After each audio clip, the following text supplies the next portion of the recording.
Okay, I am here with Seth Payne and Matt Swaim, is it? Swaim. Swaim, and Matt Swaim of the Coming Home Network. Gentlemen, tell me about the Coming Home Network. Sure. Well, about 25 years ago, Marcus Grodi, a Presbyterian pastor, and a couple of other friends who were Protestant clergy, had been reading the Church Fathers and all decided, oh no, independently of one another, that they were being led toward the Catholic Church, but what were they going to do? They were going to lose their livelihood.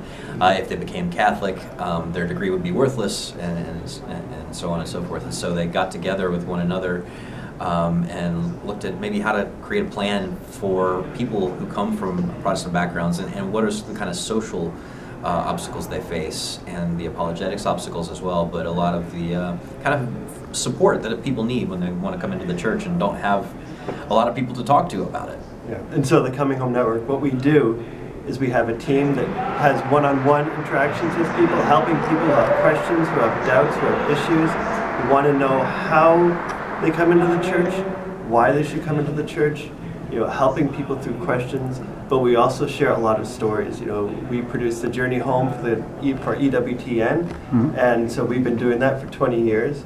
We have hundreds of written stories of people's journey into the church on our website, and we also produce a couple of different YouTube videos series, and we also have a couple of different books. The Journeys Home and Journeys Home 2. It's a compilation of short written conversion stories. Now, I must confess, I interviewed Marcus Grodi last year when EWTN came to Worcester, and I did not know that there was a whole separate network. I thought it was I basically just thought it was his book and his show. Right.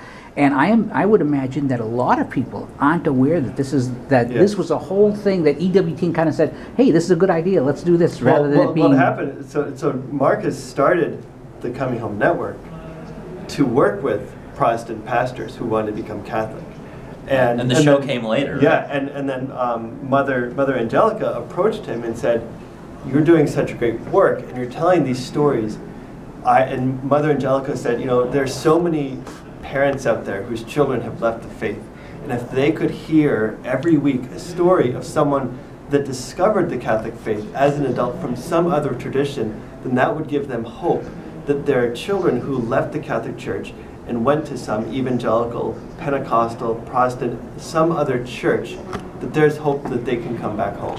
Now, I must admit, I'm a little partial because this is in the wheelhouse of my book, Hail Mary, the Perfect Protestant and Catholic Prayer, explaining the Hail Mary as something scripturally that Protestants should love. When you run into people, I imagine, from what I've seen in life, if Protestants convert to another Protestant faith, people really don't care and the thing. But if they become Catholic, some Protestants, it's like their hair falls out. Yeah, it's a very tricky thing. So, for instance, all of us who work at the network, with the exception of like one or two people on our staff, are all from different evangelical or Protestant backgrounds. What background are you from? So I'm from Methodist, Nazarene, Free Methodist, non-denominational, evangelical, a few different, we're all from multiple, right? And so, making all those transitions, my family was totally fine with, but when I told them I was going to become Catholic, they were like, what? And so, when it comes to like the apologetic side of things, you've got great resources like Catholic Answers, you've got other people out there who've written lots of great apologetics works, but when it comes to the nitty-gritty of how do I take this step, how do I live as a Catholic, or even just how do I figure out what's going on at Mass, or how do I tell my friend who thinks that I've gone into idolatry, those are the kind of questions that we have, and it's because we have a network of people who've all gone through those kind of transitions. We have kind of group sourced all these experiences so that people can connect with one another in our community forum and say, well, this is what I did when that came up in my life, because there's no one size fits all a solution to the kind of questions that we tackle, because usually they involve family. And one of the things I've noticed now, I'm a cradle Catholic, and one of the things I've argued a lot on my secular website is that the thing about the Catholic faith is it's one faith, but there's so many flavors. I mean, there's people who are devoted to the Rosary. There's people who are devoted to the Sacred Heart of Jesus. Right. People who are devoted to particular saints, and there's all these different.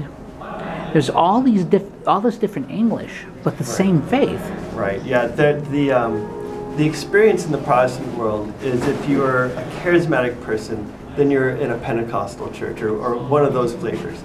If you're traditional and liturgical, then you're a Lutheran or Anglican or Episcopal or one of those churches.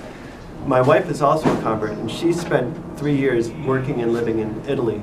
And she was in a small town, but there was a charismatic group, and there were the cloistered sisters, and there was the bishop, and there were all these different groups. They were so different, and yet, one, they were all Catholic, and two, they were all friends with each other.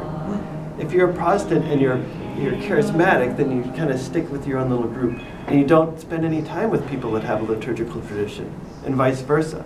Yeah. And so to have that universal not just worldwide, but universal in all, as you said, all these different flavors.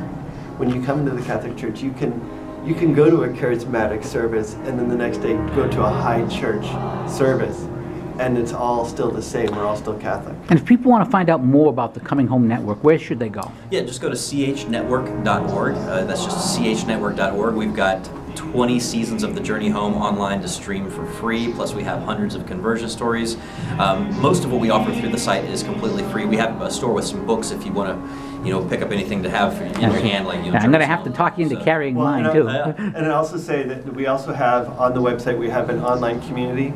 And there's always wonderful conversations going on there, people asking questions, and questions they're afraid to ask in RCIA because they don't want to sound dumb. They can ask them there safely. Right. And one of the most charitable groups of people that you'll find to have conversations with, that will just lovingly help you figure out, why the Catholic Church is the church that Jesus founded, and is the place that you should consider.